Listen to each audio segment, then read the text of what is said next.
আবার চলে এলাম আপনাদের সামনে। সবাইকে স্বাগত জানিয়ে আমি আমার ভিডিও শুরু করছি। আমি আসমাউল, আপনাদের সঙ্গে আপনাদের ভাই।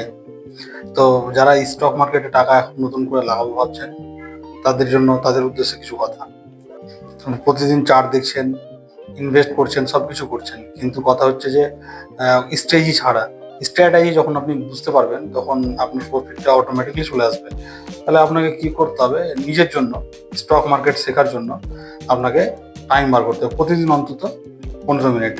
আপনি যখন শেখার জন্য প্রতিদিন একটা সময় বার করে 15 মিনিট সময় দিয়ে আপনি শিখতে যাবেন কি কোন কোম্পানির এখন চলছে ভালো, সেটা যে স্ট্র্যাটেজি যেটা যেটা নিজে নিজে আপনি দেখতে পারবেন, সেই ক্ষেত্রে আপনার এটা করতে গেলে বেশি ভালো হয়।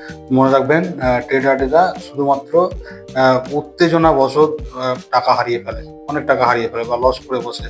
কিন্তু যারা স্টক মার্কেটে ধৈর্য ধরে থাকতে পারে, যাদের ধৈর্য